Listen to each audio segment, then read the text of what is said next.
necessarily by, but if there is a week that works for you, and get that Q2 to go. If you've got, we can circulate it for that. So we've been doing the last years. Your retreat. Days, are you looking at Friday, Saturday? Be more retreat. I will do the same format last year. Involved our activity. Just say retreat this summer. Shoot a Friday. Friday would work great. Because then staff is dealing with the operation. I mean, personally, that you sort of holiday end of the month. Okay. Not the 4th, end of the 20th.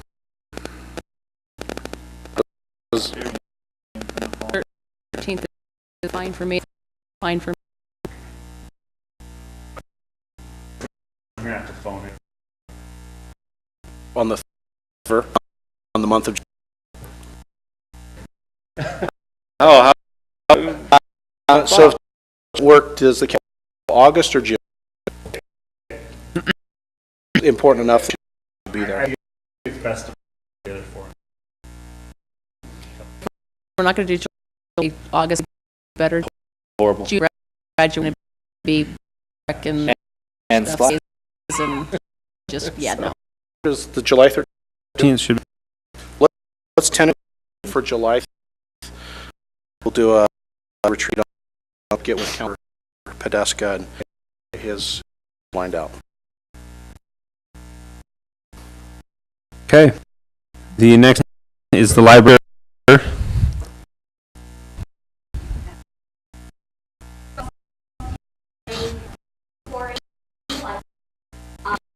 We have our in place.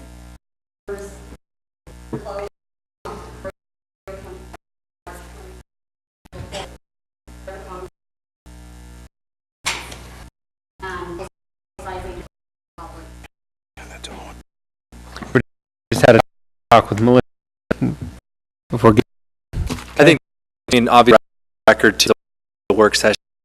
So much from your part to making it as possible. A lot of options, keeping on programs up here, times up here, chamber, fire station. I really love all the effort I've gone into trying to keep it attainable. No, have to enough.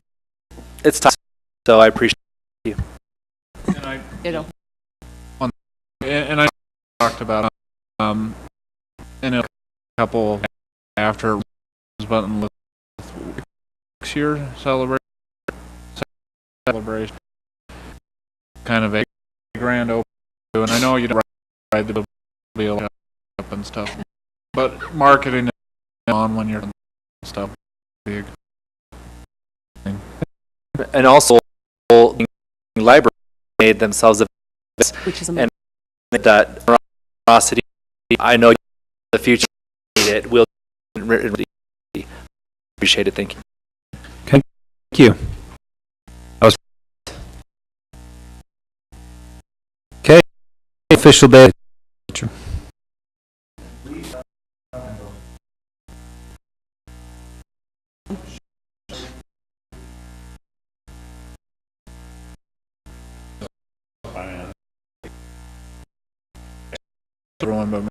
And me.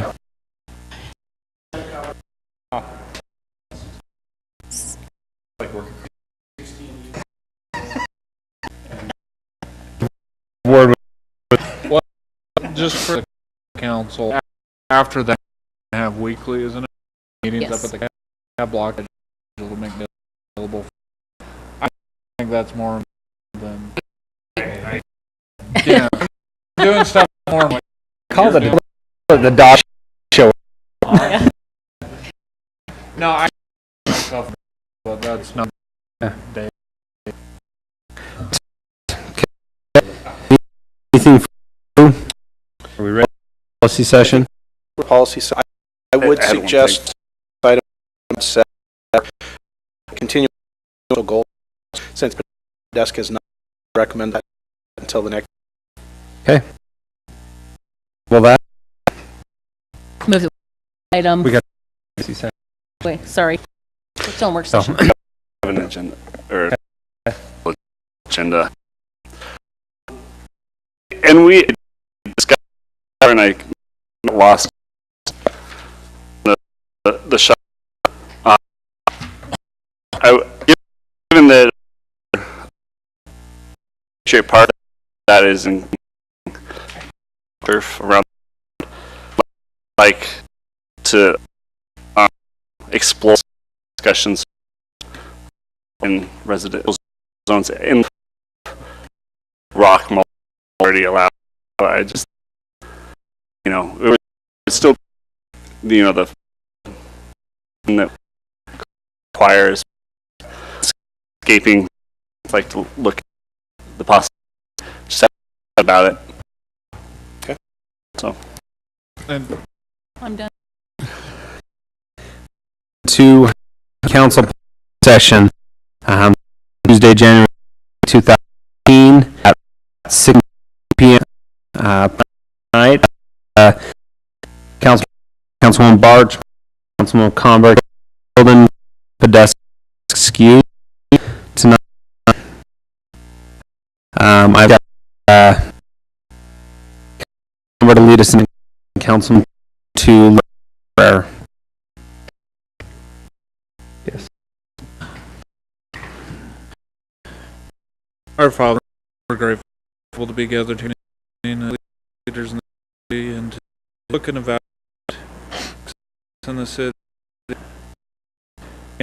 And see that we'll be able to spare the make decisions for the future residents and our current residents. And we'll be able to continue to make good decisions on these things with my son Jesus Christ. Guys. Pledge To of the States of America, to the republic for which it stands, nation, God, indivisible, liberty, and justice for all.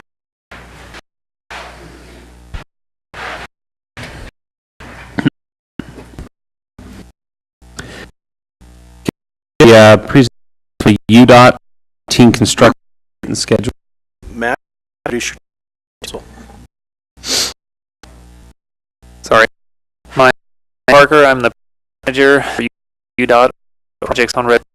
I have with me Ann Jordan for the construction of the project. We also have Min PI. So, okay. My understanding was it was more of an answer. So, were anything construction or schedule to Andrew and any kind of questions at all try to address. Quickly, you could jump with corridor first through SR through Boulevard. That would Through cross. So project is we're in the right to have a estimate, schedule, everything up and advertise in March, February, and then we should be in March. So have construction be late or so we put on it. That's kind of what it's like. And we were actually do some work there, crossings. And so we're going to do that or before, and so we advertise procurement. We already have con for specific, and so we select them and construct quicker. So that's access to the con, access the property here. So that's kind of had a little bit of trying to get to the connect, things like that. That's in place. So take time. Made it road. We get on the weather in the year because of the pay, but where we might have some over the if south end, south crossing, and if it will permanently, we might have next year or the next do the surfacing. Just weather. It's look. We open it up late this, like October, November-ish, and surface it like spring. So that's looking like of schedule delays. Any other? Redwood South, that's basically 2 of Redwood South. When does it take off and complete? So we're still in the process of a right of way, and hoping to is it, which is what under in May.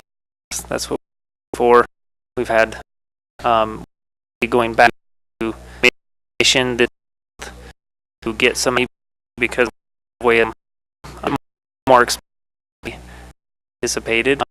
I'm they're all kind of around across out here, and that's one of these, and mostly just the right of way. There's parcels that were, and then we, did resource deal with stuff. So, Will the striping on the should be that right now, or you don't have the like that? So I'll answer that. Just quickly, Mountain View, the construction schedule mentioned both sides, or both direction. so the west Mountain View corridor, east side. Project, the plan rains for them late. They'll finish widening the east roadway. They're up 4th South, and then finish on that. And to finish their schedule last week with that thing about the right before July, we should that whole finish hold out.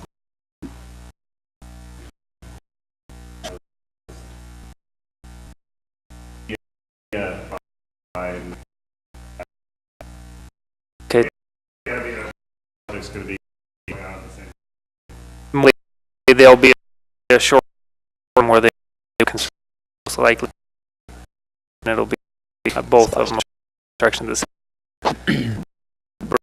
100% sure contract.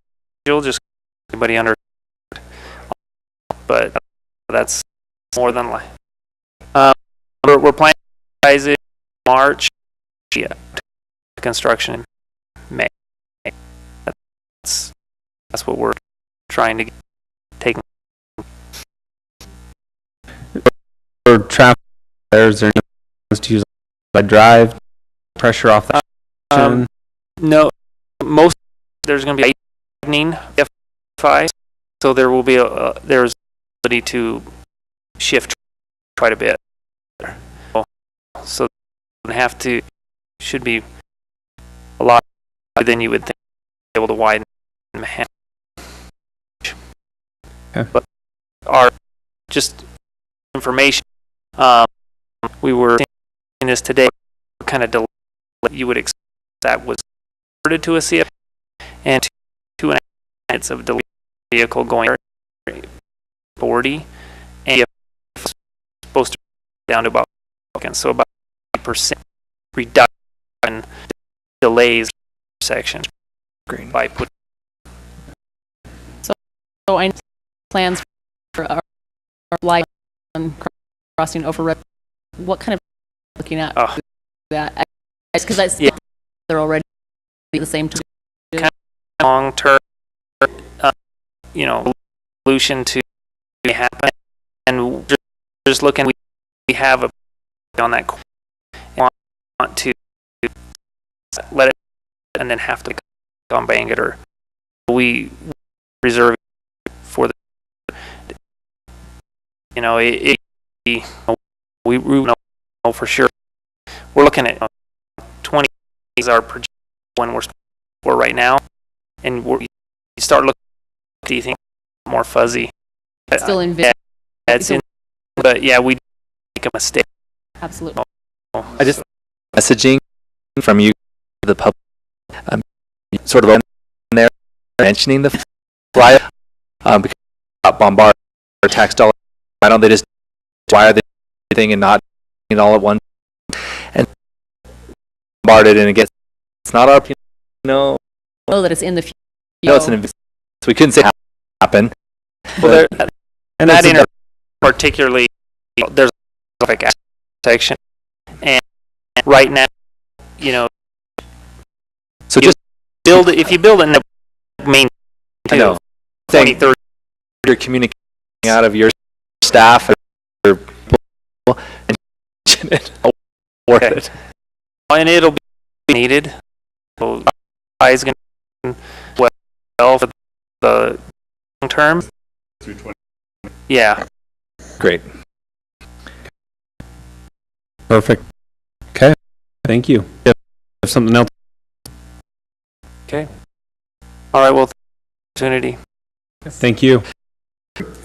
So the road instead of keep during the winter, have to. I know you don't make links from social media. Really, Facebook stuff. Fun to see people defend.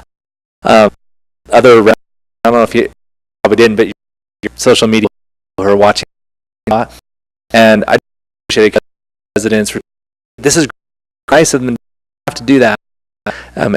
Presenting them, really appreciate it because it has a difference. Cold, so thanks. All right. Well, thank you. I don't know where we came presented split the results community was came back and it got to all the modeling that we do project it with a C, and we did a result and open this up and I'm glad that it worked. Matt, each date every week. Tell them how it was that one we haven't discussed is the life street. Again, that is very new, Matt. And we're going to be on, trying this so that people, in our meadows, and again, a program that will continue to work brought to the. We're not knowing the results that we were hoping, but they are aware of those. That reminded me of the market streets talking, we do, and now I going through the planning a light intersection. Do you have the? So I agree that location for it. Right. When that infrastructure going in, that it will go in. Currently. Yeah. That's fine. And it's one of the signaling until it's warranted. But in case, couldn't really, right. But this is the next best. And we put in there's tweaks and things like that, and that's kind of right. I mean, to make the way to work. So meet the residents of Spring that in traffic, and they can tell you how to do it. Yeah. Sorry, that was self-regulate. So for those very things. Yeah. The question did have slight 3 at Grandwood. It's changed longest light. I have. I'm down. Unique in our top 20. I believe I sent a link to you, to actually Jeremy, that probably who I sent it. And if you look at the function of how many people left, turning right, how many people are using, how much is there, like that, and it's pretty much. Nice. And I can end it if you me, thanks. Okay. The irony is until this improved land view, you have deep knowledge Down. So now that we've got it built, it's for us. Because then you ask up, look it up, and exactly people are turning left, whatever, and do it up to the. Perfect. So. Okay. All right. It's not quite like that. All right. Well, thank you. Thank you. Public input. Time has been set aside for the public to express ideas, concerns, and comments. If you're here for the public, please hold your for the public hearing. Please be respectful of comments. Please try and avoid repetitive comments. Please limit your comments to 3 minutes. Is it here for public? Just a clarification here. Wildflower item at the end is a public hearing.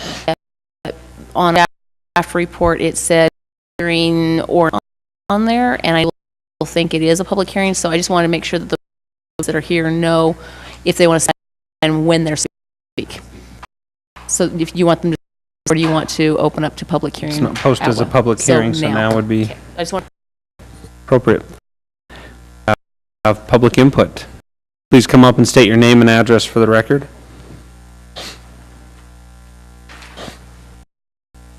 I'm Mossberger, and I live 46 West over in Sargent Court. I'm here because I was building some stuff in court. Asked a question on age, which we all know how those end up. Go down the rabbit hole a few hundreds, and someone got a hold of a city planner here, and they posted a picture of our neighborhood. And on the north side of Sargent Court, it looks like there's a neighborhood planned with a road that comes through where there's going to be a light. And I don't know if you guys are aware of this, but getting in and out of Sargent Court, or probably anywhere on Redwood Road, is like a nightmare at 6 o'clock at night. Right. We have argued it immensely Yeah. on your behalf, but no. Well, yeah, personally, because like on October 2013, I had one twin that was born at home, and the fire truck couldn't get in my neighborhood. So that was great. Yeah.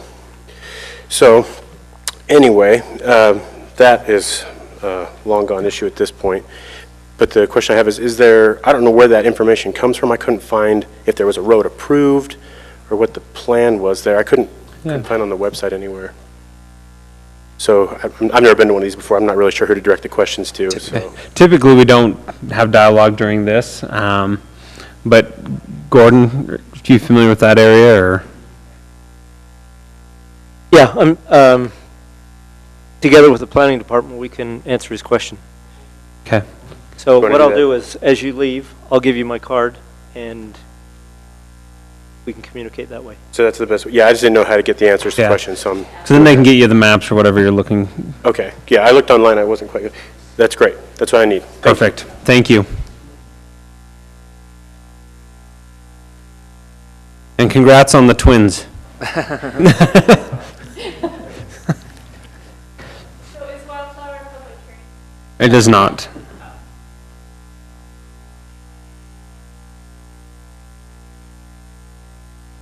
Okay, Jennifer Klingensmith, 287 West Ginger Place.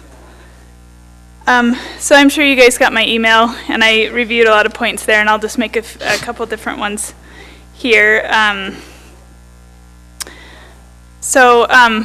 hoping, I know that you guys are doing good work, and I'm glad I don't have to come here too often and voice concerns, but I do have a concern with Wildflower, as I have in the past, and as I was looking over the calculations, I just think that it's really odd math that's going on here,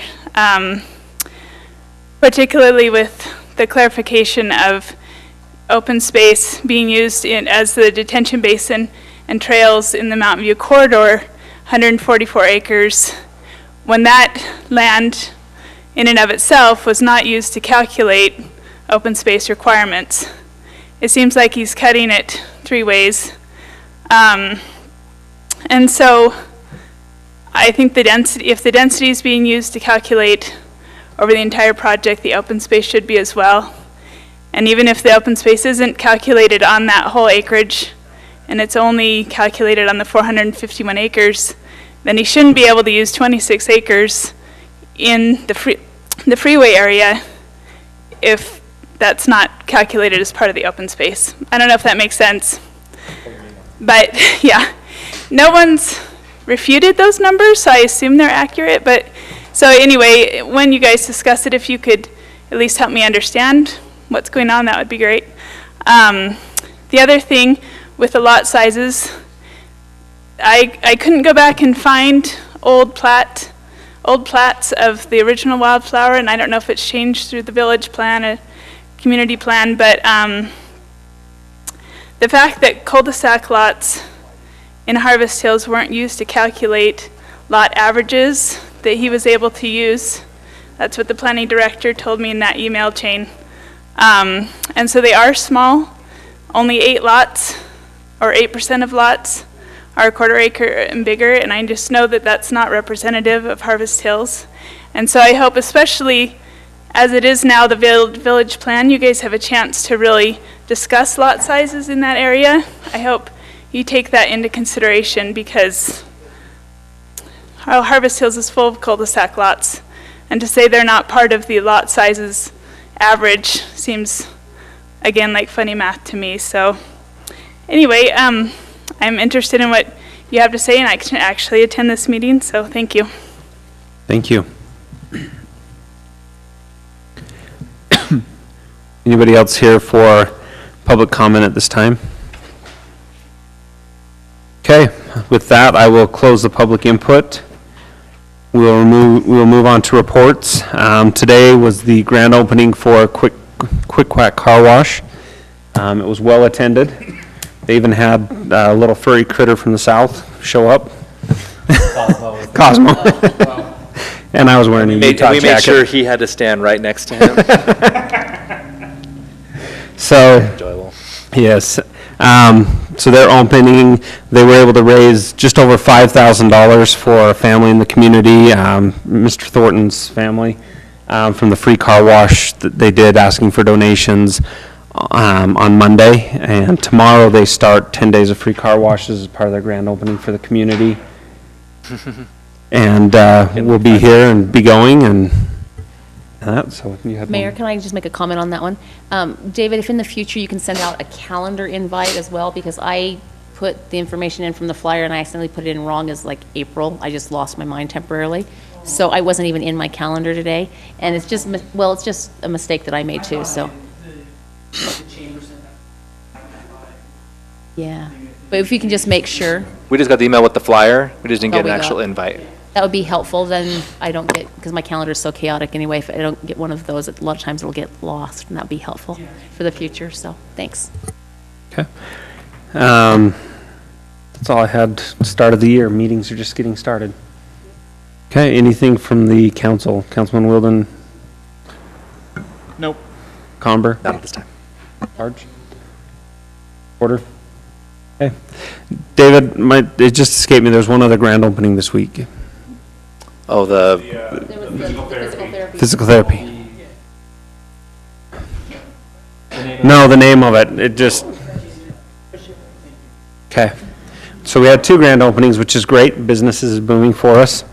And we'll continue to have more throughout the year as we get going. So we'll move on to public hearing, fiscal year 2018 budget amendments, resolution R18-6. Mayor, City Council, is this on? In your packet is the 4th budget amendment for fiscal year 2018. Staff is recommending approval by resolution of these budget amendments. I just want to know if you have any questions or concerns about these budget amendments. Can I just say a general thanks to staff for really seeking out the grants for those one-time expenditures? As I was looking through, there are a number of grants that were found and received to help with those, and I think that that's very indicative of our conservative nature to make sure that we are being wise with the residents' money, so thank you. Yeah. I just always laugh that we have to approve a budget amendment of like 500. I get it, but it just makes me laugh every time. It's like a rounding error. Okay, when you're done laughing, would you like to make a motion? Oh, public hearing. Okay, we'll open the public hearing. Is anybody here to comment on the 2018 budget amendments? Okay, seeing none, I will close the public hearing, and I will entertain a motion. I move that we approve the fiscal year 2018 budget amendments, resolution R18-6 dated today. I'll I have a second. first from Councilman Porter, a second from Councilwoman Barch. Any further discussion from the council? Councilman Wilden? Aye. McComber? Aye. Barch? Aye. Porter? Aye. Motion passes unanimously. Business items for tonight, we have the second quarter financial update and key revenue indicators. Sounds Here. fancy when you got KRIs coming. Yeah, well, it actually was put in Dropbox earlier today because it happened to not make the packet for some reason. So I apologize for that, but it's in your Dropbox under budget. It's in there. And this is our second quarter financial update, and in the staff report, it was mentioned that our revenues are up in pretty much every category except for one, which is our fees, charges for services. So do you have any questions concerning the second quarter update? Okay. No questions, I appreciate this type of, it helps us perform the duties at the city council level, having these revenue indicators and everything, so I appreciate going through that. And again, that's easy highlights and everything. Right, thanks. Just a point of clarification, because I'm looking at it real quick. So when I go back maybe and look at it some more in the future, you say variance prior year to date, so you're matching the exact same amount of days, if you would. Exactly, to last year, but if you Last look at the next column, that is the variance average of multi-year. the prior 4 years. Yeah. So we are up in average over the 4 years, but compared to last year, we're down. Thank you. You're welcome. Perfect. Thank you very much. Okay, really quick. Item 2 is going to probably take a little bit longer. So Mark, I know you're here before the sun even thinks of coming up. So we'll go to item 3, the establishment of the Saratoga Springs Building Code Board of Appeals, Resolution R18-7. And for those viewing on YouTube, Mark has a very nice camo tie on. Mark is here simply to answer any questions that you may have. Our recommendation is that you appoint the people indicated in the staff report. Is there any questions for the other Mark? Yeah, just how, I presume you interviewed these folks and what's that process? And maybe that's in the packet and I missed it. Yeah, yes, I have. I've talked to each one of these individuals. They're people that I've known for many years. Majority of them are residents of the city. We tried to keep all of the members, or as many members of the board as we possibly could, as residents. There's a few board members, the consulting engineers, we had to reach out to the consulting industry to pull those in. But they are all qualified individuals I feel real comfortable working with and representing the city as a Board of Appeals. Is there a reason why they all have the last name Christensen? No.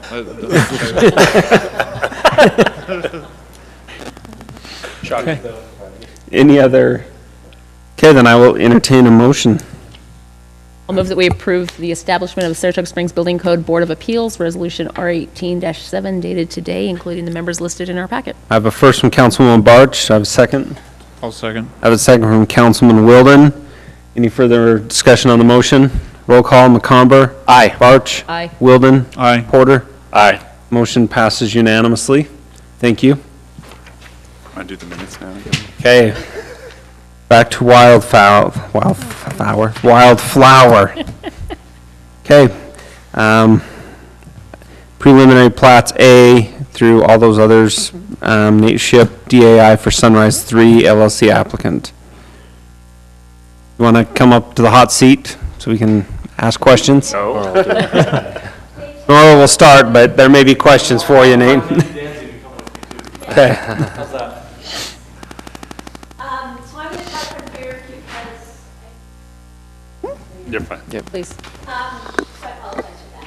So before you is an application for preliminary plats for Wildflower Village, a portion of Village 1, it's the south portion of Village 1.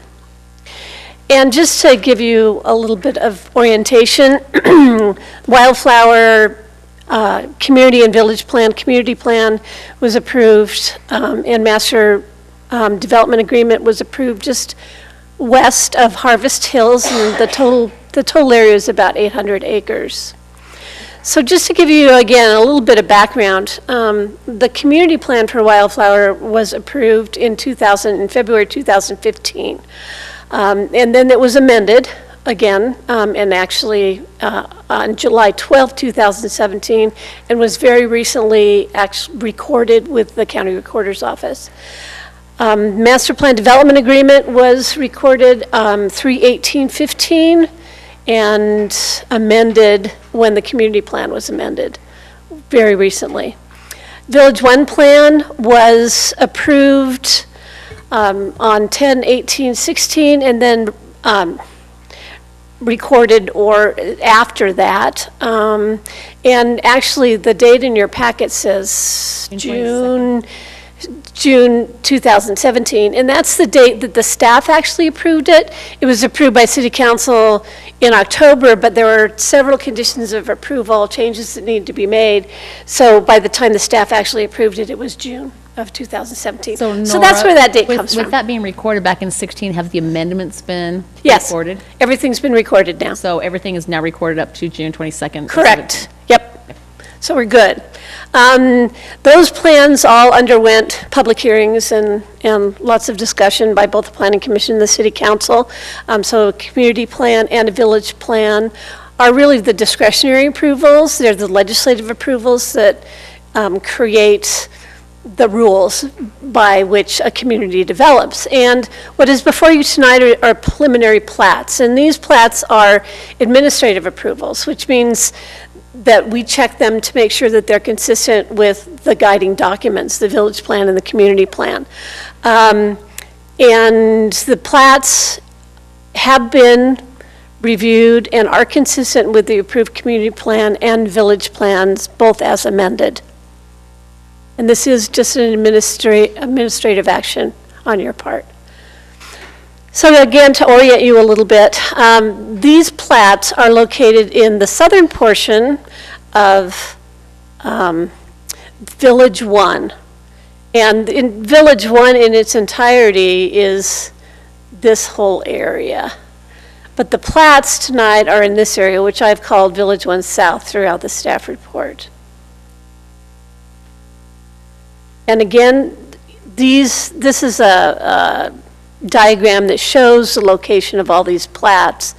This area contains all of the plats before you tonight and one more that has not been applied for yet, and that's Plat B4. And I went through and took a look at all of the density calculations.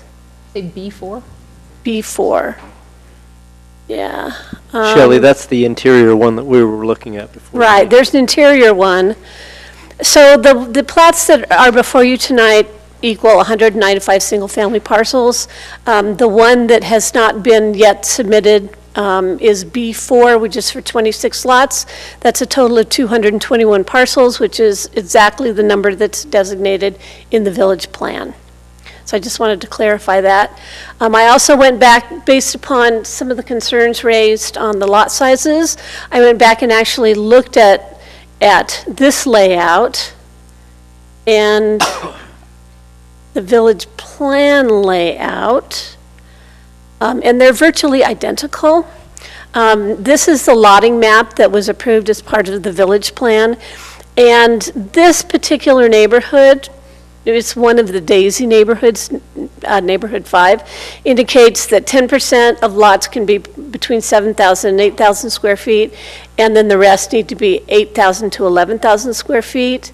That I double-checked today, and it does in fact meet those requirements. There are some lots within this area that are between 7,000 and 8,000 square feet, a few, but the majority of them are between 8,000 and 11,000. These lots, again, they were allowed to be between 4,500 and 7,000. Most of them are over 7,000 square feet. So, and the woman who gave public input talked about averaging of the lots on the cul-de-sacs, and when this village plan and community plan came through, we didn't actually do that calculation that way. We just wanted to make sure that there was consistency between the two developments. And certainly, these lots are larger, but it wasn't like a definite calculation. It was just giving into consideration that these lots are generally larger than the lots within the center. That the goal was to take this area and try to make it as consistent as possible with all of Harvest Hills. So there may have been a little bit of confusion there. Again, I went back and looked at this plan and counted the number of lots along here and their sizes, and they are basically identical in number and configuration to the ones that are shown here in the approved village plan.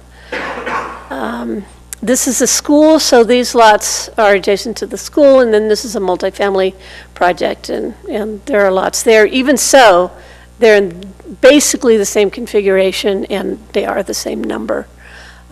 Just to give you clarification, same with this one, which is Wild Rose is now Plat C1, and that is consistent with the village plan. C1 is consistent with the village plan. I went back and double-checked those based upon input from the Planning Commission. So these are the plats that are before you this evening. 195 single-family parcels in a number of different plats. They're also included is a plat for a meeting house or a church, which is about 5 acres, and a plat for a little portion of one of the roads. So that has no unit equivalence attached to it. The church parcel does, and it's reflected in the village plan, and this is consistent with that village plan.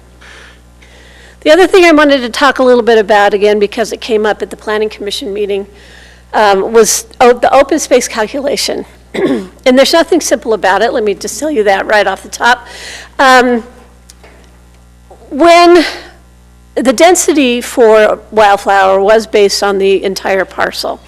And the open space for Village 1 is the requirement is based on the development area in Village 1 and does not include the highway corridor area. You see there's a picture here. So it's based on the developable area in all of Village 1. And it does not include this area. So while this area was counted toward their density calculation, it was not included when the 30% open space calculation was made. So the 30% open space is just on the development area in Village 1. However, in the village plan, it indicates that 6.08% open space is actually accounted for with this detention basin and the fact that there are trails on both sides of the Mountain View corridor. So those two pieces of open space are counting toward the open space fulfillment of the open space requirements in Village 1. And so the balance that has to be made up in Village 1 is the 23.92%. It's really confusing, but this is directly from the village plan, and it's spelled out pretty specifically. So their requirement is to provide 23.92% open space on the developable area in Village 1. As you can see, a lot of the open space, well, this doesn't show it all that well because this is just Village 1, but much of the open space for the entire development would occur on the other side of the Mountain View corridor in this area.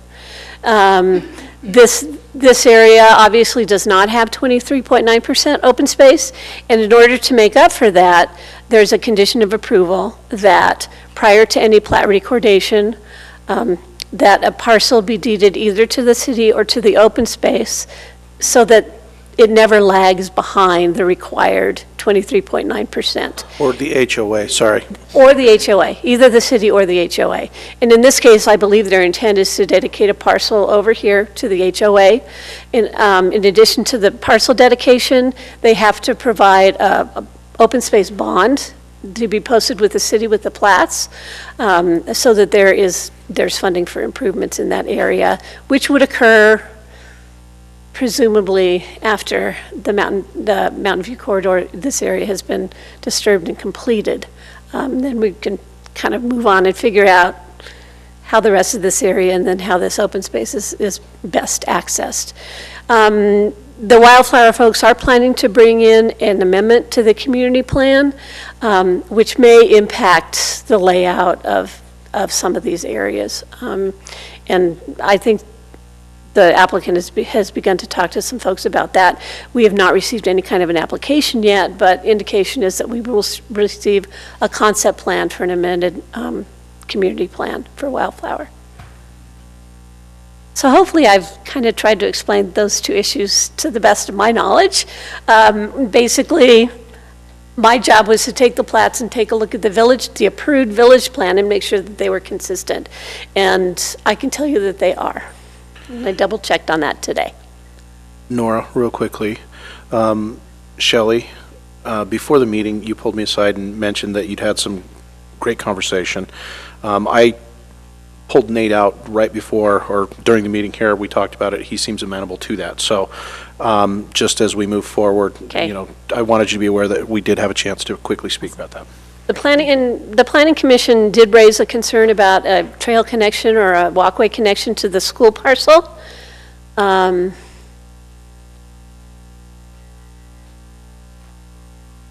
This is a school parcel. And the applicant previously was made aware that that was a desire of Planning Commission and City Council members, and they responded that they had contacted the school and that they were not in favor of that, so that it was not shown in their plats. I think Shelley's going to talk a little bit about that, and it looks like a condition of approval may be added to, again, put that in. She'll talk about that a little bit. The other issue that has come up that Shelley brought to my attention was that there's some, on each of the plats, there's a trail, a easement for signs, and in some cases, those signs would probably be, they'd be on individual lots, and they may encroach into the clear view of intersecting streets.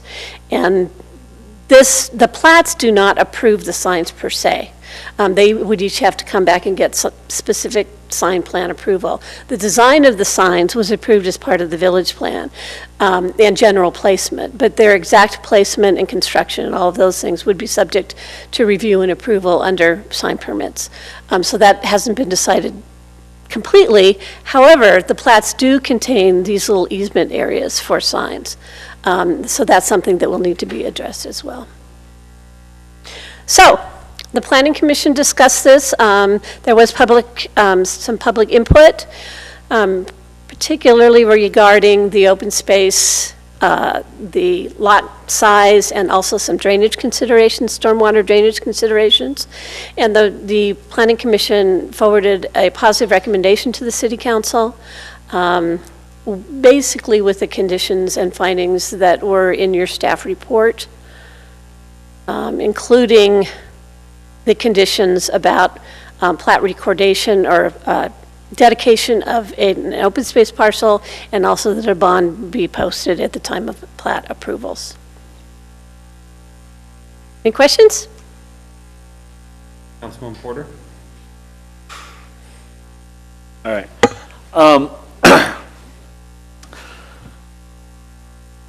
I had a few, just, I'll start with the easy one. On the platting map, it lists R1 and R2 for I believe that's Harvest Hills Boulevard. For one, yeah. Are we only approving R1, or are we approving R1 and R2? Just because the Only R1 at this time. okay, that was one of my note keeping things. All right, so the open space, the 6.08% that's accounted for on the UDOT Yes.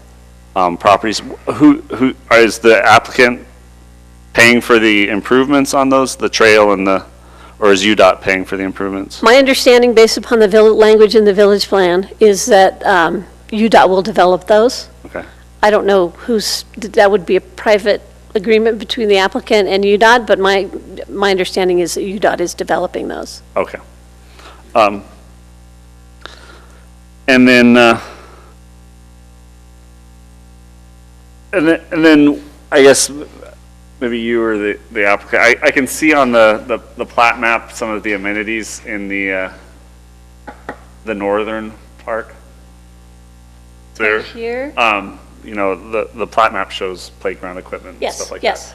that. Are there any improvement amenities in that southern detention basin?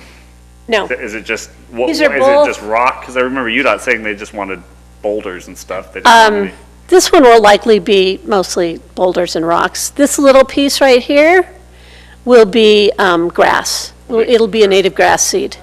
native grass, Yes. Yes. like the Shea Park berm. The wildflower minks in this location. Okay. All right. So, I mean, some of my concern, I agree with, I'll let Councilwoman Barch talk more about the pathway. I think that would be ideal. I know that you've talked to the school district and they say they don't like having gates back there that they would have to lock down or something like that. And so I guess, can you speak to that issue so that it's on the record? And Do you want Shelley to speak? Shelley to ask her question and then? Yeah. Okay.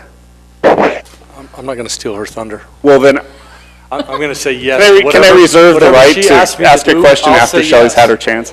All right. Fine. All right. I think it would be great, but I'll let you guys talk about it, I guess.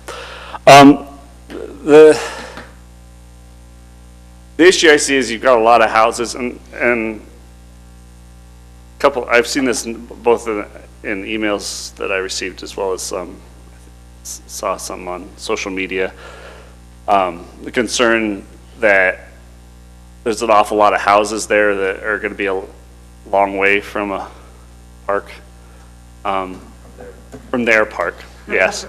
I mean, Harvest Hills Park is a city park. However, there's probably many other Harvest Hills parks that are not city parks that they will probably go to first because it's a closer walk. Small kids in a stroller, I realize you just stop at the first park. You can't walk by a park with kids in a stroller. So I have concerns about that.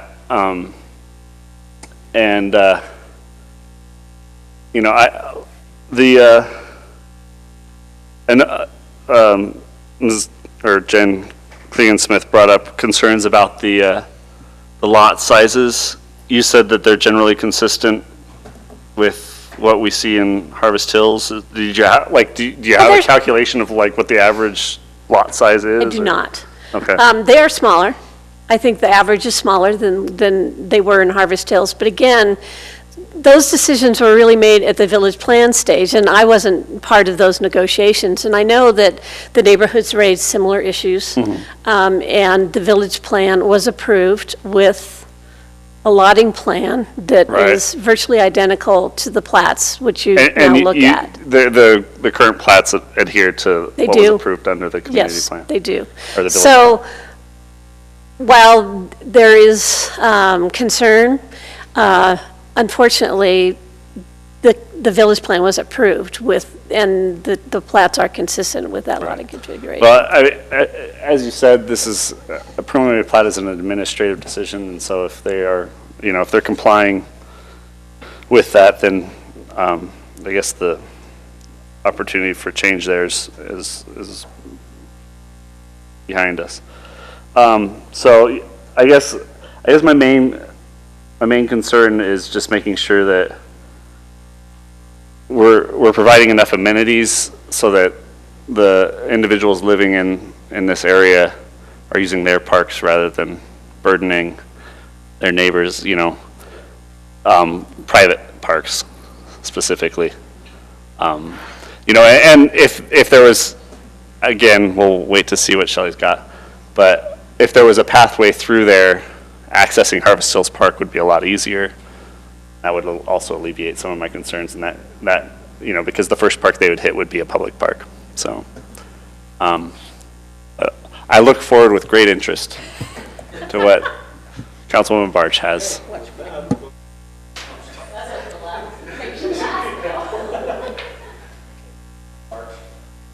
Thanks, Mayor.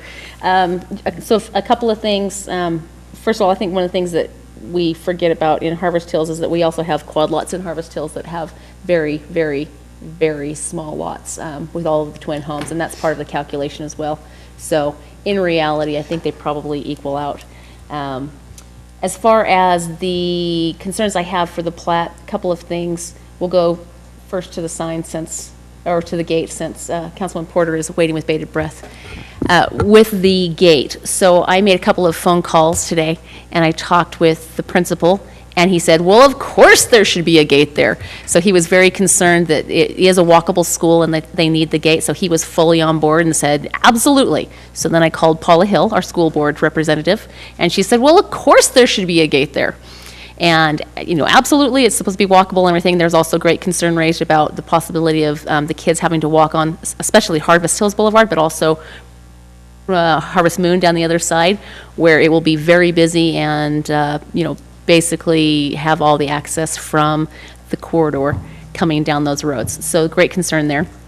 Paula said, would you like me to talk to the superintendent? And I said, yes, please. And she texted me just minutes later, said, done. So it sounds to me like it's going to get taken care of, and that is something that they are on board for. While I haven't heard directly back from the superintendent yet, the principal and our school board representative are on board as well.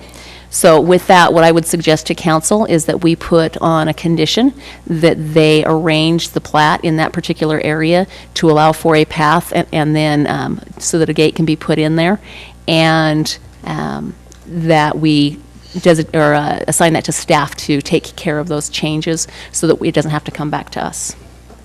Does it have to be a gate, or could it be like the bollards? It could be bollards. It could be just an open with bollards. So maybe we shouldn't be so specific with our, yeah, just like an access. An access point. So we should put We can that do as that. an access point. Okay, I like Because I know that. you're going to do it, so I'm just giving you the verbiage. I'm just planning on Yeah, I think the big thing is that you're going to have to rearrange that plat just a little bit in order to allow for that. And I know you've got two lots that are right there that are kind of in that general area. The one's a flag lot, so it has a narrower frontage, and that might not be as easy. But on the other one, it's a little bit wider frontage. It's like a 10,000, almost 11,000 square foot lot. So that would probably have room for that access trail. Okay? So a couple of thoughts on Please. that. Well, first, I admire your commitment to this. This has been awesome. A personal crusade to see this finished, and Yes. I really do appreciate it. It does make our community better because of that, so thank you. I'd love your Rolodex at some point, because you being able to make those calls are awesome. Couple of things with that. We are absolutely 100% committed to make that work, and we appreciate that. In your motion, would you be willing to consider the fact that we are on a very tight construction timeline, and I don't believe that this will affect the construction drawings in any way. We will have to go back to the engineer and get him to amend the plat, but if we can get started and not have to wait for that process to go forward before we can actually start construction, that would be helpful in my world. Yeah, because basically it's moving the lot line, not so much the infrastructure or the road or anything like that. Gordon, does that sound okay? There might be an inlet box or a street light or a fire hydrant that we'd have to adjust, but that would be the extent of it. And we would add a ped ramp. That's it. Right, okay. Which I'm all on board to pay for and make a part of the construction process. You know, we do minor field changes all the time, so. Okay. And I'm assuming your motion would be that Wildflower's installing this trail as part of the improvements in that. Right, and that would actually increase your open space a little bit. Yeah. So, yes, absolutely. Install and maintain. Install and maintain, yeah, it'll be part of their HOA. Perfect. Thank you. Okay, we'll get that one done. Also, and it will also, to Councilman Porter's point, it will also help with them accessing public parks before HOA parks, so that'll be good. Okay, so my next thing is something that we've talked about for a long, long time, and we talked a little bit with UDOT this evening also about their time schedule. So one of the things that we talked about from the get-go as a council with you is our concern about all the traffic coming through Harvest. And I know that you had, construction traffic-wise, you had something phenomenal to tell us, and that was? You're holding me to all of the commitments, which I am. I appreciate. Yes, I will go on record. I am. I will go on record officially Okay. making the same commitment that I made to the Planning Commission, which is that we will require our contractors to access this site through the Military Road Through access 800 West access. and 800 West, Yeah, foothill. so that we can avoid having to bring our construction traffic through Harvest Hills. Excellent, thank you. So that was the first part I of will that. remind you that I'm not a policeman. I will do my best to police it myself. We'll put up but spikes if just don't there worry, is just kidding. any construction traffic, know that they're not supposed to be there, and if you'll let me know which contractor and when, I'll go to resolving We'll make that. sure that Mark Chesley has your phone number. Perfect. Excellent. And then the second part of that is one of the other concerns, obviously, is the actual vehicular traffic from the residents as well. And while we realize that the residents are going to need to come in for the elementary school and things like that, one of the things that we had required clear back with, I think the first conversation we had was over the community plan, is that we talked about the fact that we didn't want all the residents coming through. And you made the commitment to us that Foothill Boulevard, 400 West, now Mountain View corridor, 800 West, sorry, would be finished before those homes would be in. So we had originally at one point told you could have maybe, I think it was like a dozen homes or something on the north up by the church, and that was to do some liquid cash in order to get some of the infrastructure done. Things have changed a little bit with UDOT now doing the construction. That being said, that's still a great concern to the residents in the area, and you've told us that you don't think that's going to be a problem, but that's actually one of the conditions that I think that we need to set, because that's been a promise all along to the residents. So COs aren't going to happen, and as far as I'm concerned, until that road is completed. So if you were up on the north side where we said you could have a dozen homes, I wouldn't have a problem with that.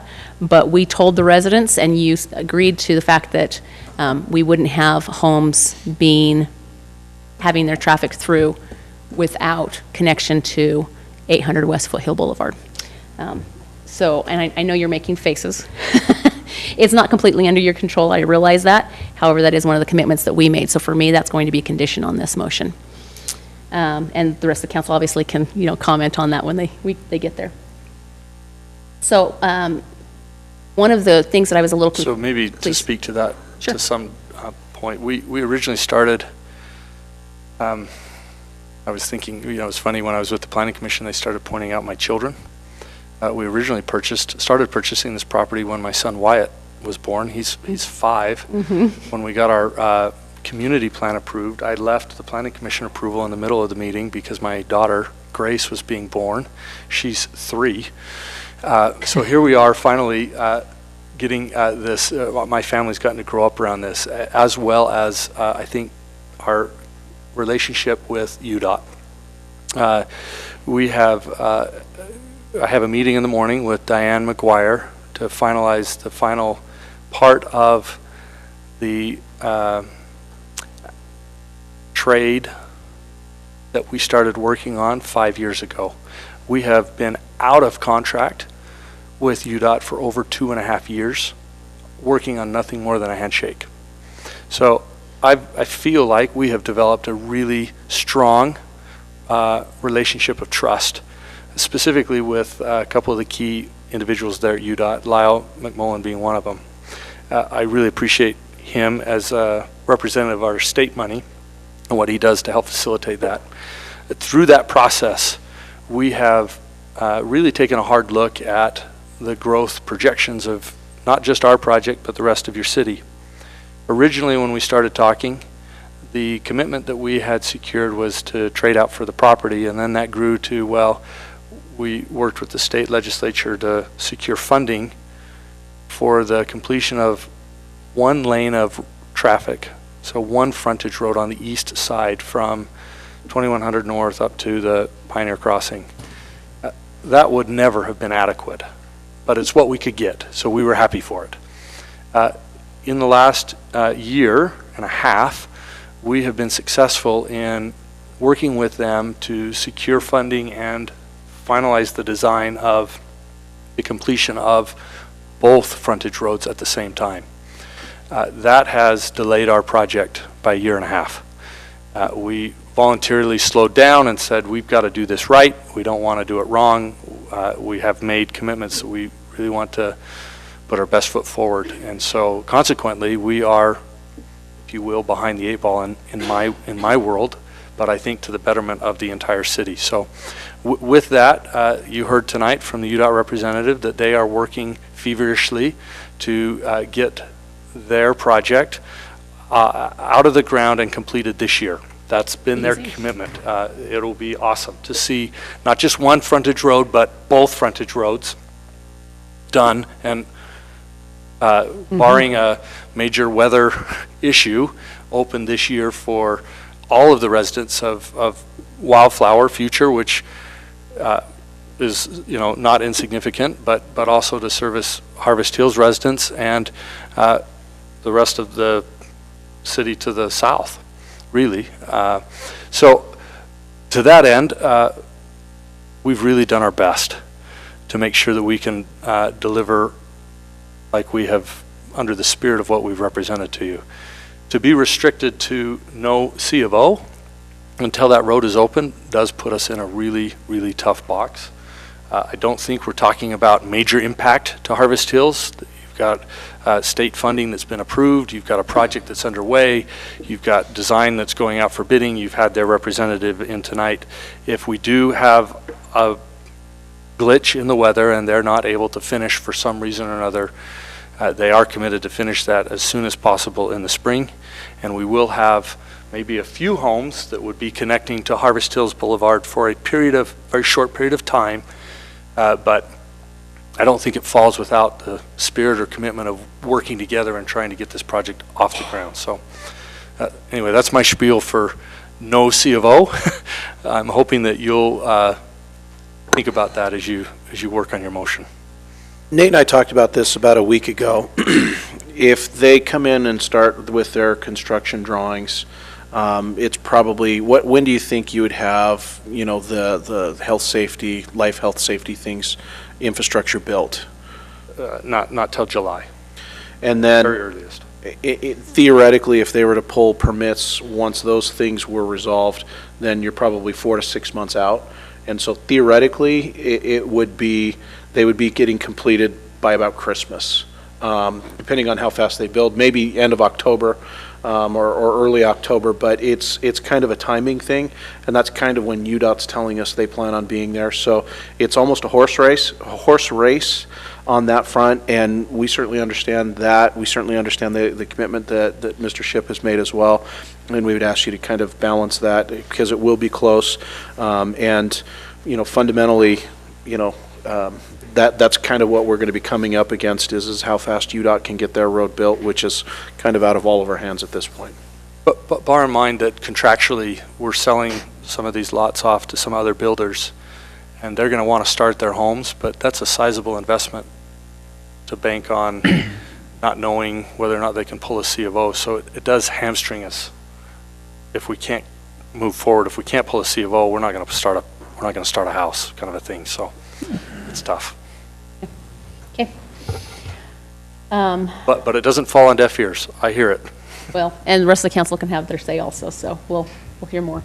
Let's see. So then also Plat R1. So I have great concerns that this road would be, this little intersection would be a plat unto itself.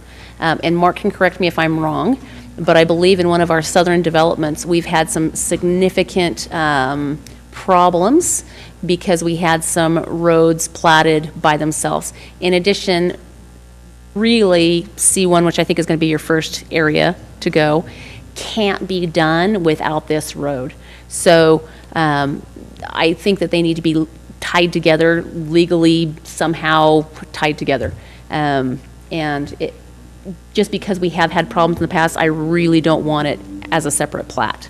I'm not sure the ins and outs of how that needs to be changed or how that can be tied together, but it can't be a separate entity unto itself. So and I don't know if Gordon, you want to talk to that now or if you want to wait. We're fine to suggest that there's a motion that R1 needs to be completed and recorded at the same date as C1. I mean, and in fact, it also needs to be done for A1A as well. There's a explanation behind why there's an R1 and R2.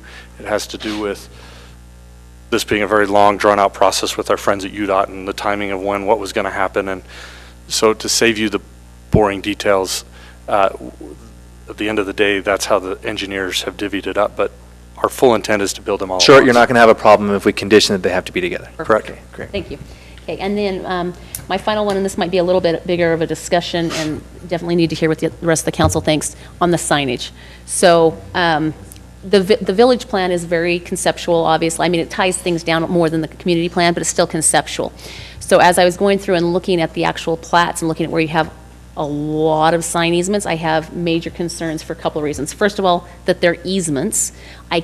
I can understand that, and I'm okay with it on the development signs that are going to go away after the development's done. I don't really have as big a problem yeah, exactly, those kinds of signs. I don't really have as big a problem with it there. On the actual monument signs, I have a serious problem with it being an easement for a couple of reasons. Ownership reasons and also maintenance reasons. If you have an easement, then it's on this homeowner's property. If the homeowner or the homeowner's kid damages HOA property, it becomes a different thing where it's on their property. And likewise, if something happens and HOA maintenance workers are coming in and they damage homeowner's property, you have an issue.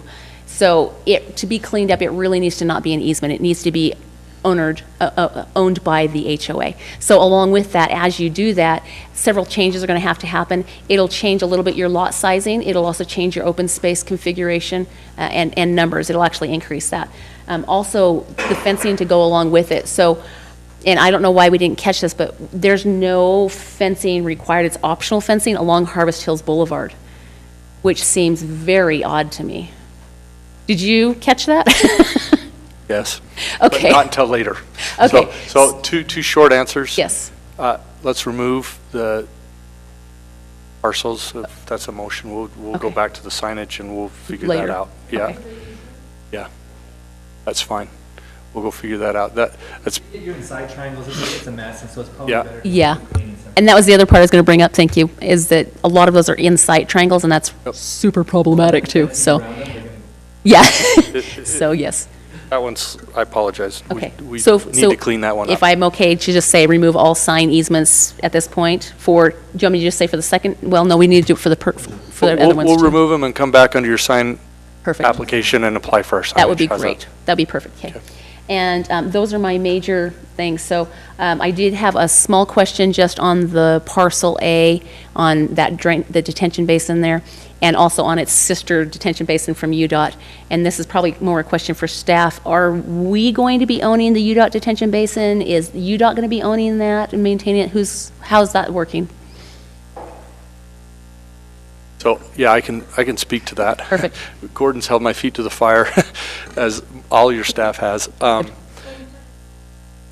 Yes, both of them in combination, yeah. There's actually a couple of different ponds that are in that area. The city ponds and that water is kept separate from the UDOT pond and their water. So the pond on the north is going to be a public water system, meaning it'll be a city storm drain system with a requirement of the HOA to maintain that surface area and keep that pond free of debris and clean. As the HOA cleans the trails and the other parks and areas, it will be part of that responsibility. The larger pond to the south is a detention pond that is a UDOT pond. Doesn't take water from our Wildflower system. Just off of Mountain View Corridor? Just off of Mountain Corridor. They both drain into the canal as a historic discharge point. there. Now, there is a third pond that will ultimately be constructed on the far south side that will act as kind of an overflow in case through the discharge we have a couple of 100-year storms that come down from the west side. There were some residents here at the Planning Commission that were concerned about how are we dealing with this massive stormwater event, and that will be encompassing, but it's really designed for an overflow emergency event, and that'll handle some UDOT, some Wildflower water, but it's not a part of the other system. It's And that one he's talking about is way down by Crossroads. Okay. and Ways that'll down. happen at a later date. It's not just to address kind of the overall. So with these, UDOT one will be all rock and whatever else. What you've got listed on this detention basin is a Wildflower mix, seed mix, and then of course rock on the little trail connector that's also the access point for maintenance. My concern is a couple things, is Gordon, wildflowers versus grass that we've done before versus rock. Wildflowers seem a little bit harder to maintain, and they're going to drop detritus more in the storm drain system. Is that true, not true? I haven't been involved with the landscaping, these seed So mixes. from an I don't engineering know. perspective, you don't have anything on, okay. Again, wildflowers, doesn't that make more debris into? Is kind of what I'm saying. Well, because I know grasses we catch and, I don't know. okay. So that's just kind of it's different than we've ever done before, so I was just curious, it's unusual. My other thing is it also makes it not usable open space. So if it were grass that could be mowed, then they could have little neighborhood soccer games in there, they could practice in there, all their little practices that, the neighborhood teams do, things like that. So it's just not quite as useful as it would be if it were grass. They couldn't go play Frisbee, they couldn't run their dogs around. Their dogs would use it, but they couldn't run their dogs around. So things like that. So I would prefer to see that as more usable open space. And then the last question on that same area is for the trail.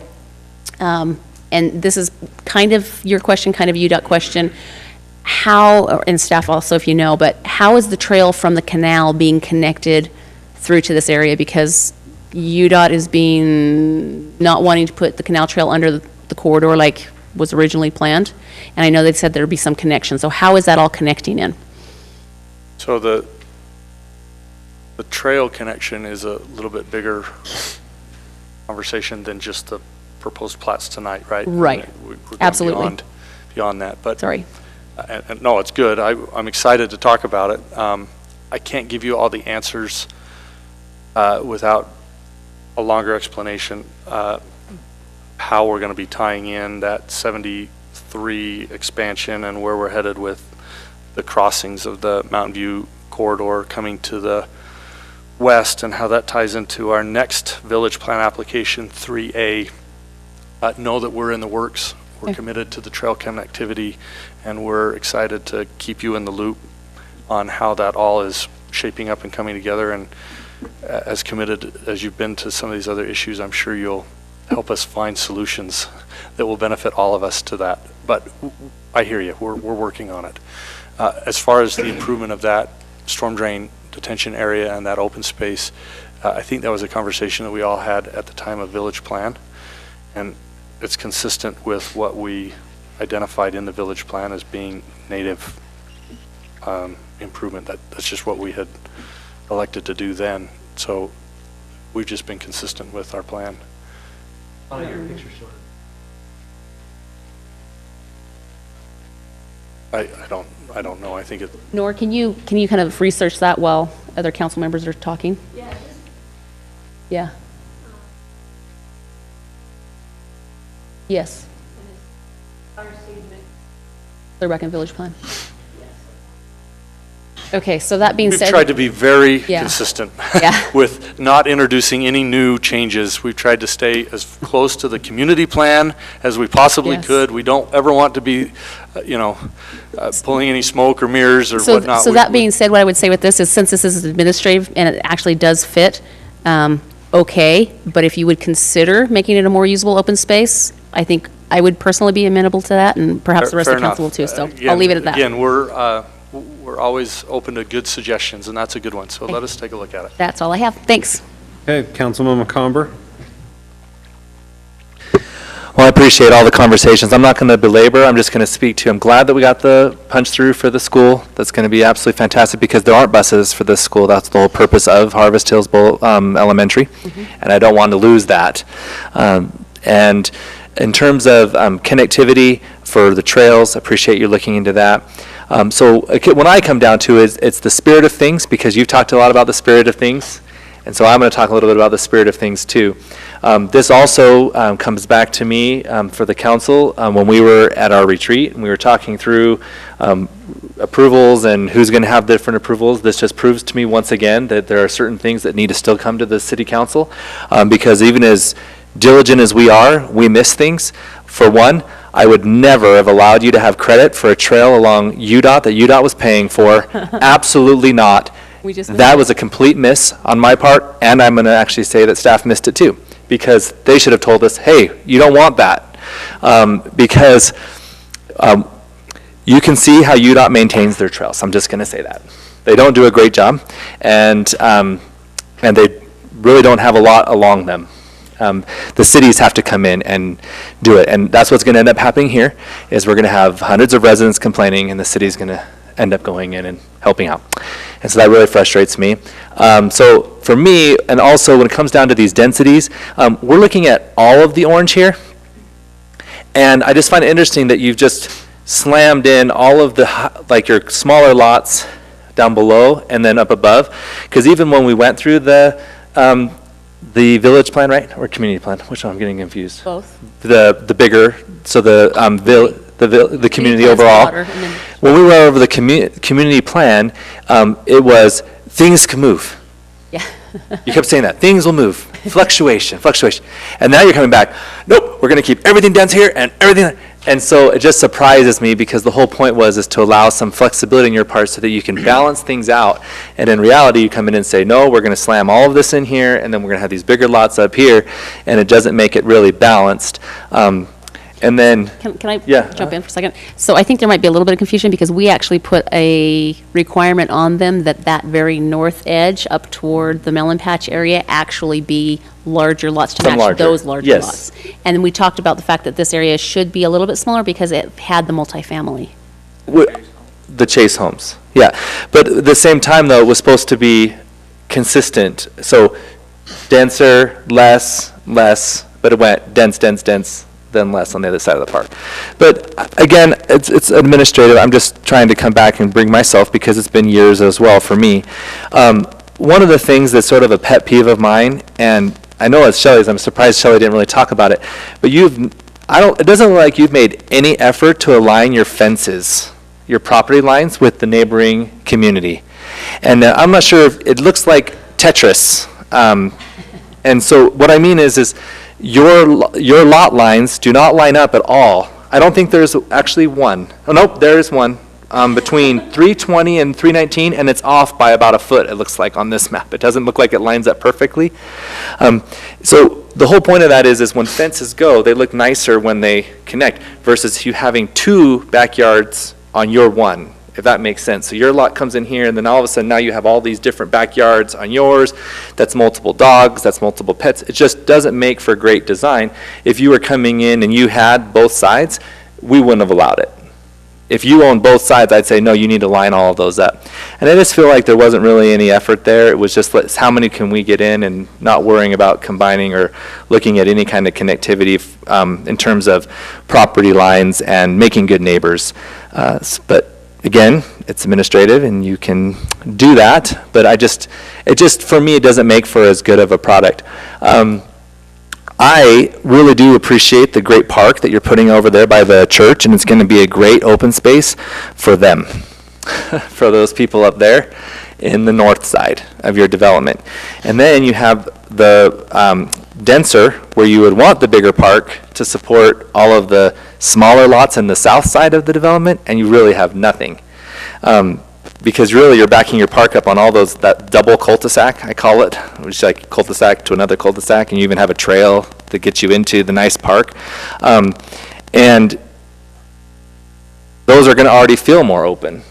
Do you know what I'm saying? And so I would really like it again, if you would be willing to allow these 50 homes in the south, I'm just sort of splitting your development, to have that one smaller detention basin with real grass. So that it's mowed and that's actually something that they can have. I promise you, in your development alone, you will have 6 city soccer teams. Period. And just this part, right? And it would be great for them to have, and that's really what they use those. We don't program those because it doesn't have a bathroom, but it's a great place for soccer practice. And in fact, if you go through on any given night in our city, especially in the spring and in the fall, you're going to see football practices, soccer practices, t-ball practices on these, and they make for great community gathering points. And then if you really look at it, you've got the big one that you're doing in the north, the elementary school in the city park in the middle, and then you have that small little space where they can play some soccer or football, t-ball in the south. And baseball is going to get much bigger in our city as a result of what we're doing with our baseball facility. And so I would love that if you're willing to do that. And this is the compromise, because I'm about compromise. Okay. Shelley obviously put a little bit of fear in your eyes. I think the deer in the headlights could have been definitely the two of you when she was talking about occupancy. You're basically thinking this project is like, how do we sell and tell someone, hopefully UDOT does their job, because we know that governments don't necessarily run really smoothly. I would love to be able to, we have a thing about multi-access after 50 units, so almost half your project. I would be okay if you're willing to do a park in the south, that I would be okay saying, because I sat here and I remember you saying that we would make sure that the frontage roads to Mountain View Corridor were in place. But I understand that we can't always time. And really at 50, even if they have to go into March, you're not going to exceed that many lots being homes actually with occupancy at that point. But then I think it's a balance of a playground, not even a playground, sorry, fields in the south end of your development, and then 50, or half your project, what is that, 56 or something, out of the 122 or whatever it was. But that way we are allowing you to still move forward. We also are benefiting too, because I think that ultimately I don't want to hear a lot of complaints from residents. So, and then my last thing is you're taking the trail, I just want to make sure this is clear to me, the trail on both sides of the Mountain View Corridor and counting it towards this development. So you're not going to use the trail on the west side. The community plan calculated open space. First, at the time we were talking, your city ordinance was for 20% required. As we looked at that and we said, well, we've got this great plan, and we looked at what the Mountain View Corridor was planned at and the timing of that. They had a trail, we included that in the calculation. We looked at what we had and we added it all up, and we were at 30%. We were up front, we didn't hide it, we didn't say, oh, we're going to do 30% open space. It was, here's the overall plan, and it includes a trail that UDOT's going to be building. We didn't look at it piecemeal. We didn't say, oh, there's a road calculation and there's a community, we looked at it as an entire project that included 161 acres for a ultimate freeway. At the time, we had calculated that it would be roughly about 12,000 new people that would be moving into your city. And we looked at the overall connectivity of that, and we said, wow, you know, if we plan for the road, and we plan for the trails, and we plan for our parks, and we do all of this as one project, not breaking it up and saying there's a road project and the city's responsible for this and the state's responsible for that. We just looked at it in its entirety as a community plan is set up to do. We were at 30% open space. From there, we backed down and said, okay, within that, we acknowledge up front, it says it right in our community plan, that a portion of that is included in the UDOT trail. And it will be paid for and maintained by the state. Beyond that, how much is left? 23%. Well, that exceeds your 20%, so we exceed your threshold, and we were all happy with it. So it wasn't ever meant to be, oh, we've got this 30% and you guys are going to get hoodwinked later. It was, we were starting a community plan level. We were planning a freeway. We were planning all different pieces of this. And we were starting at that level, 30%. Now as we back down into the neighborhoods, we're hitting a threshold by our contract with you of a standard that's higher than if we were to walk through the door under your existing ordinance and say we want to do a subdivision, because that would be 20%. So hopefully that helps pull back into context. And I think, that- and that I part of the remember, conversation. I remember to a degree, and I also remember you got density credits for the freeway too, so. We did. Yeah. We did. A lot. Absolutely did. And because of that, we were able to not get as many as we asked for, if you remember. We went and did the calculations, and then there was your conversation of, oh, you only get so much on the frontage, and that's going to reduce the number you can get. So even though it's zoned R13, you're not going to get 3 units an acre. We're going to back you down to our ordinance, which only allows for a frontage of X, and that means that they're going to be bigger, and you're not going to really get 3 units an acre. You're going to lose units. And so you backed us off of that, and we said, okay. And we got an area that was set aside to receive that density. Not a one-to-one transition in our world, if you remember, because a large lot obviously sells more for a smaller lot. Doesn't equate dollar for dollar for us, but we were happy to do it because it's right for the community. Absolutely. The rest of the area, everything on the east side of the corridor is zoned under basically your R13 zone, and we comply with it. In fact, I think if you run the math and do the density calcs, we're higher on a per square foot than the average Harvest Hills home. I know we'll sell for more money, but I believe our lot size is bigger. And then we complied with the comments that were made at the time of the village plan when people came in and said, well, we're worried about how your lots line up with our lots. And we want to make sure that your lots are wider and at least as large as ours in that one north neighborhood, which we did. So again, the flexibility back and forth, Councilmember McComber, I think we've been pretty flexible on this. I find it interesting that you attacked me when they were telling you the same things. You've built up your frustration. No, not attacking in any So you way. want to attack me? I'm really good at attacking back, so we're not going to go there. Let's not get, I sat here for 8 years, and I know what you said, and I know what you committed to, and you have not come to here. Council, we are very excited to finally be here, and we would... Zero occupancy unless you have a road on Mountain View Corridor. That's what you said. That's why I'm voting. Thank you. Next. okay, I see my... Councilman Wilden. The fact that the open space that is being across on the western side of Mountain View Corridor is going to be bonded makes me a lot more comfortable. And then to having a park on the south side, then providing connectivity middle of it, into the, is there, I'll kind of stick to it. There is a concern with the Mountain View Corridor not being, puts traffic on the Hartsville Boulevard. But going back, would you be willing to put some grass in that park? And I would be comfortable saying, hey, do up to 50. That would get you rolling as long as you're willing to put grass in there. Because my concern is you'll have a very large portion when it's, and I see there's a little trail to the grass, but that's not going to be used if it's, but in reality that's what it's going to be. But if you put a connection through there, making some grass, we can give you, won't put undue burden on the parks because there'll be parks separated on the south, north end. Does that make sense? Because my concern is, so you're aware, and I'm not talking about putting playgrounds or but actually making it quite a large block of homes that will have no access to parks.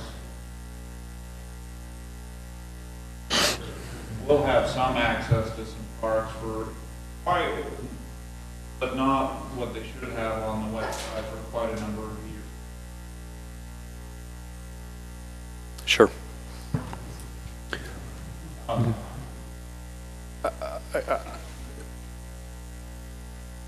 don't ever mean to single anybody out, and so I do appreciate the back and forth relationship that we have with you as a council. We do try and do our best to listen to your ideas and be open to that. Couple of parts of what you're suggesting. We are we're very sensitive to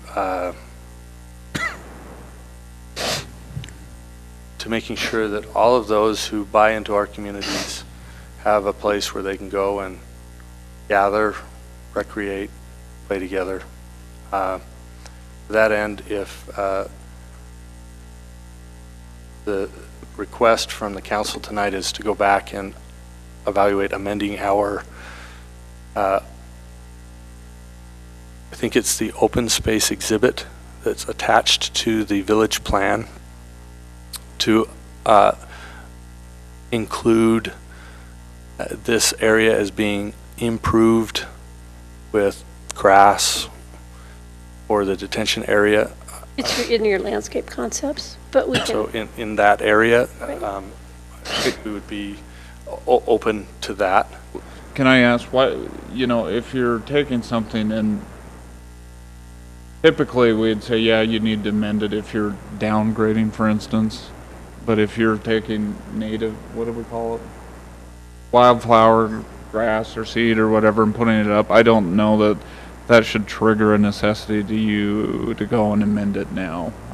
That's just, for me, I don't think anyone would balk and say, hey, we want to put, like, seed this area with hydro seed or whatever it may be, versus that to say we need to amend this now because you've upgraded it. I would I'm just agree trying with to you, make and it I easier believe for you. logic would usually end in your side. I am sensitive to some point in the future, an HOA board coming to me and saying, hey, we're burdened with cost. We didn't want to improve. We don't want to maintain this detention area any longer. We're tired of mowing it.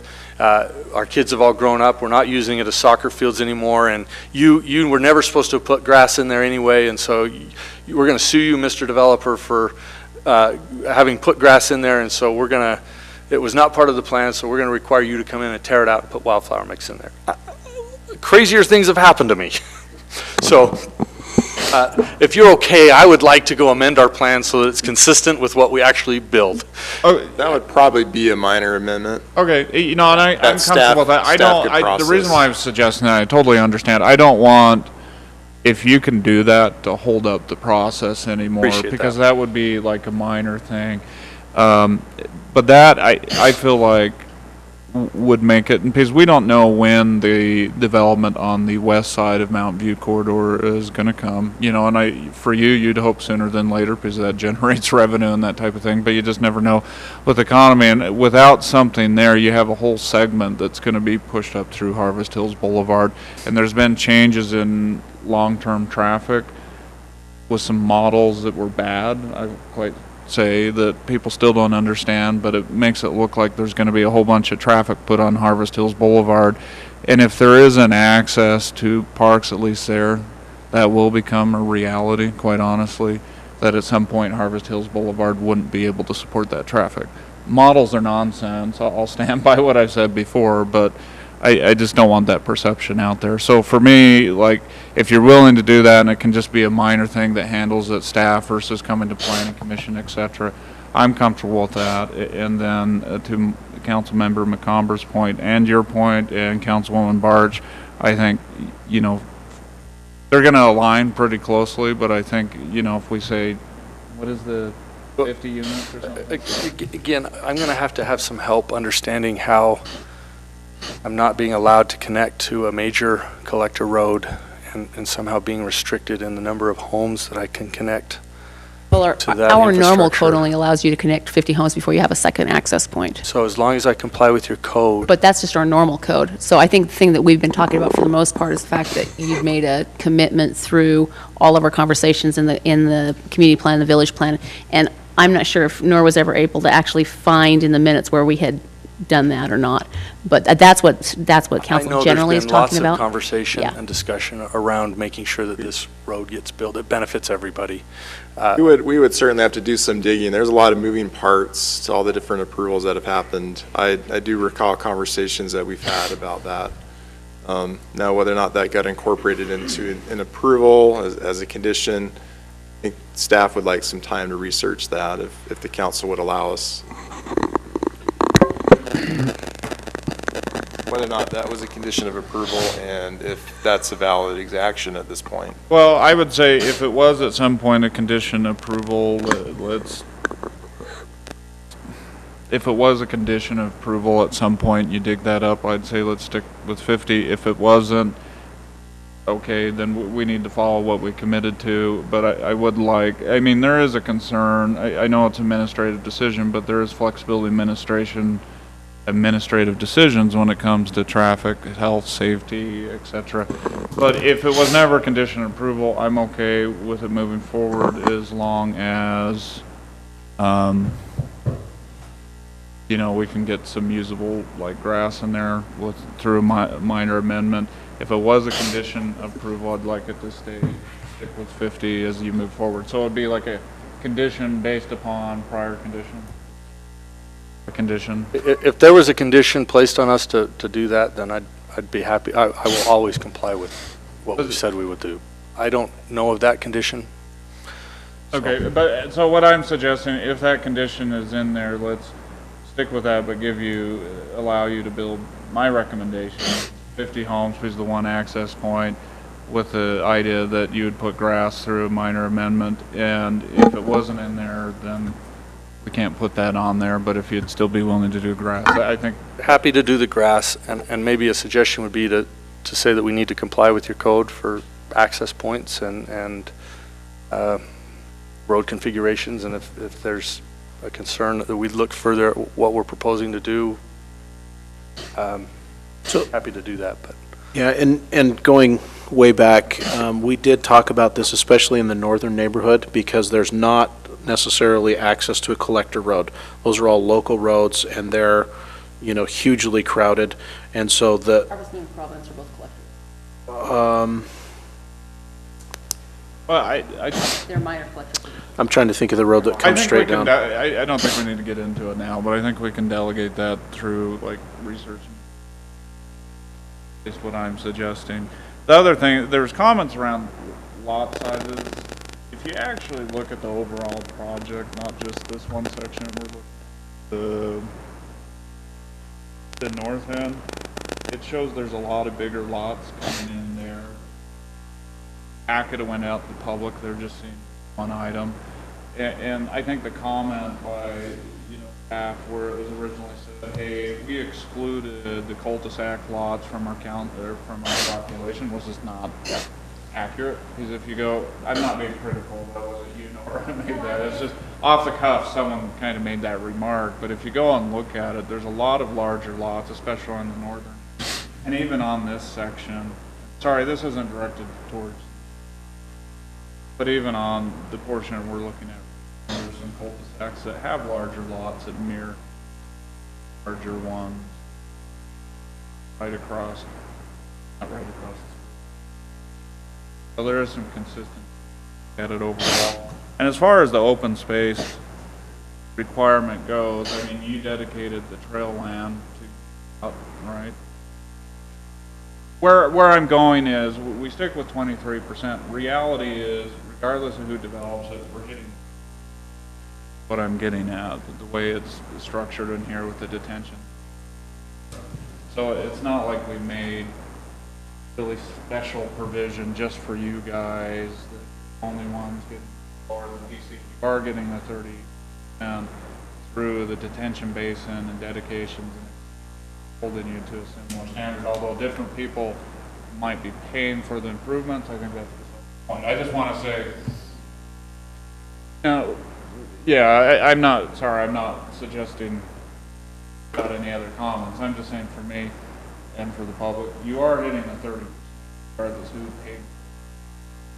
I'm just kind of making that point for the record. I just don't like that we focus on, what was it, 23.02, whatever it really is 30% if you put in those other things. So, I mean, the UDOT piece isn't my favorite, but it is what it is, type of thing. Walk fights. Okay. Okay. I'm going to go back to my one question about Plat R2. That's not part of this. So my concern is we're building Mountain View Corridor, and yet you're not going to be able to get from any of these houses in the south end onto Mountain View Corridor. we have been processing as many plats as we can, as quickly as we can. Right. R2 was received earlier today. So you've submitted for it? Okay.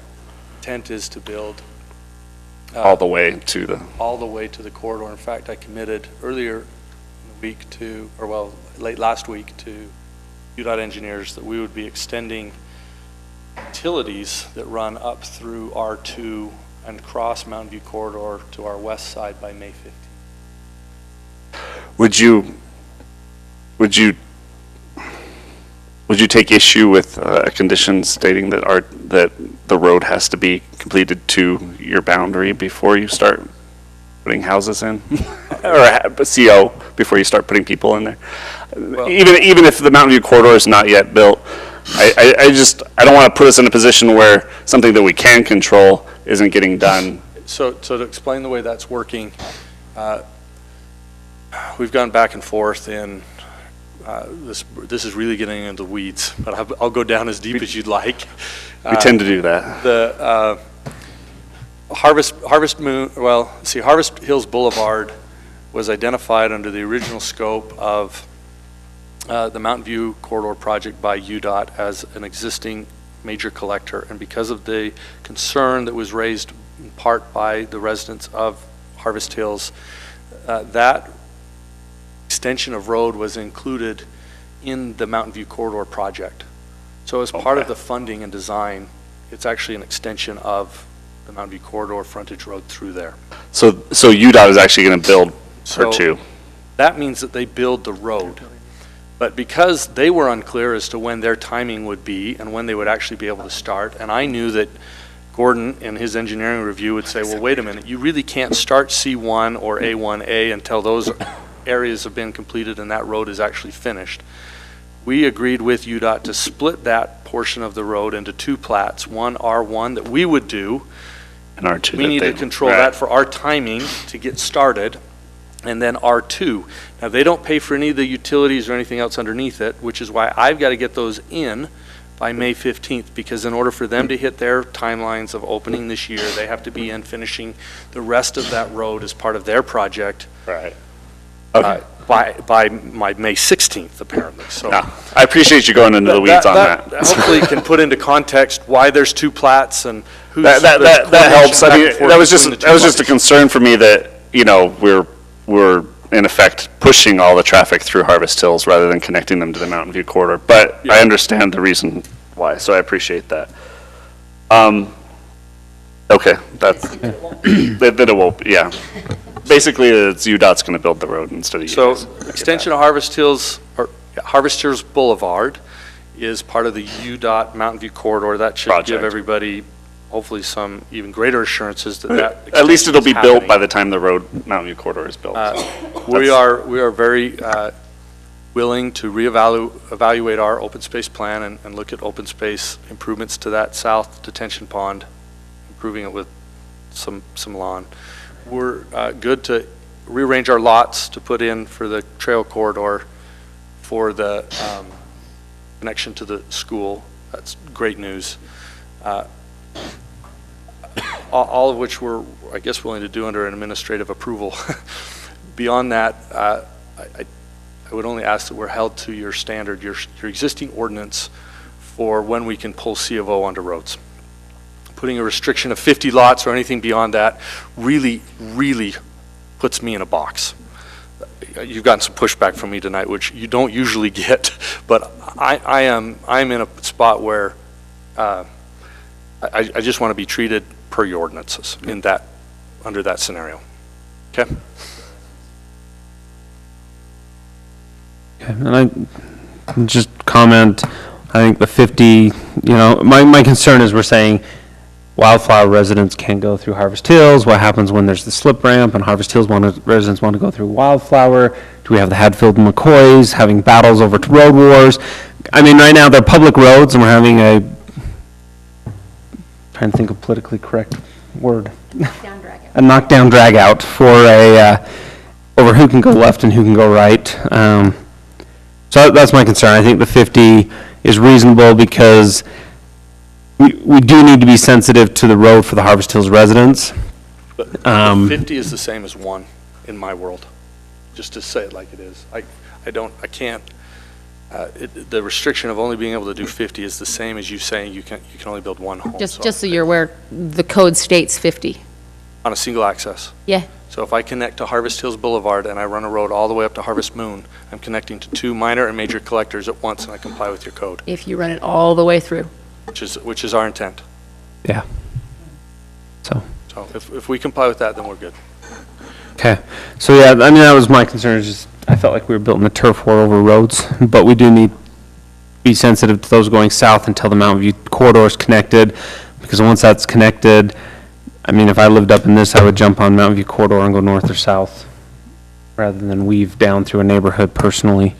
And thank you for keeping things generally consistent, Nora, going through there and counting and making sure that things are kept consistent, because that's always a big question on these projects that get drug out for years. I think Michael and most Shelley and Wilden, Porter, I've been here through most of Fox Hollow, and 9 owners and different changes, and it's nice when we can see some consistency through that. So with that, Shelley has typed up a motion. Entertain a motion. I move that we approve the Wildflower preliminary plats A, A1A, A1B, A2, A3, B1, B2, B3, C1, and R1, I believe it's actually called, with the findings and conditions in the staff report dated January 9th, 2018, adding conditions. First, that the developer, so this is number 6, the developer will install and the HOA will maintain a trail and access to the schoolyard in Plat A1B in the environs of 907, Lot 907. And we delegate to staff plat and trail changes along with any density and open space changes necessary to facilitate this change. Number 7, that Plat R1 will be recorded and completed at the same time as Plat C1. It's okay. Plat R1 will be recorded and completed at the same time as Plat C1. Number 8, all sign easements will be removed from the plats and sign placement will be addressed with sign application process. Is that the proper way to say that, Nora? Okay. Number 9, we delegate to staff to research if the limit on COs before Foothill Boulevard was completed. If there is no limit included in the community plan or village plans, then we'll follow the code before the second access point for the number of COs. And then 2 more just as cleanups. Delegate to staff, number 10, delegate to staff a minor amendment to the C1 landscape exhibits and to village plan to include the area as being improved with grass instead of a wildflower mix. You wanted that amendment, right? Thank you. Mm-hmm. And number 11, per the development's commitment, construction traffic will access development from 800 West. I have go ahead, second, and then I'll. I have a first from Councilwoman Barch. Second. I have a second from Councilman Wilden. Porter, you have further I discussion? just had a couple questions, I guess. In your motion, you specify Plat A1B is where the trail will go. Yeah, well, that makes most sense to me. Do we want to at least allow for A3 also? I mean, I wouldn't, because you get really steep over on that side. It's not even possible. Oh, okay. On the south edge of the school yard is where it's the flattest and therefore the most accessible. Okay, that makes sense. And then with the Plat R1 being tied to Plat C1, did you want to include A1A with that or no? I think it only needs to be attached to one plat, and C1 can't be developed without it at all. So I Where think that A1 makes could the come most from the sense. north. Okay, thank you. Okay. I have a first from Councilwoman Barch, second from Councilman Wilden. Any further discussion? Do a roll call. Porter? Aye. Barch? Aye. McComber? Aye. Wilden? Aye. Motion passes unanimously. Thank you. Did all that make sense to me? Thank you. That all makes sense as we're talking about back and forth? Yeah, I think so. And again, I really do appreciate all of your public service and all that you do. It isn't often that we get to come and have candid, very candid conversations at times in a public setting, so thank you. Okay, thank you. Okay, the last item is the minutes from January 2nd, 2017. I'll move. Can I ask that we table them, because I maybe didn't look at them at all? I move that we table the minutes. Okay, I have a first from Councilman Wilden. And the goals? I'll second. And the goals. Okay, Oh, yeah, I'm tabling. we'll restart that. I will entertain a motion I'll on the move last that two items. we tabled the minutes and the Item goals. Item 4. Oh, thanks. All right, I move that we table approval of the minutes and item 4 on the planning session agenda. Okay, I have a for date. first from Councilman Wilden, Second. second from Councilman Porter. Any further discussion? McComber? Barch? Aye. Porter? Aye. Wilden? Aye. Mark, do we have need of closed session? Yes, a brief one at your request. Yes. I'll move. Okay, I move we go into closed sessions for the reasons listed in the agenda. I'll second. I have a first from Councilman Wilden, and a second from Councilman McComber. All in favor? Aye. Aye. Aye.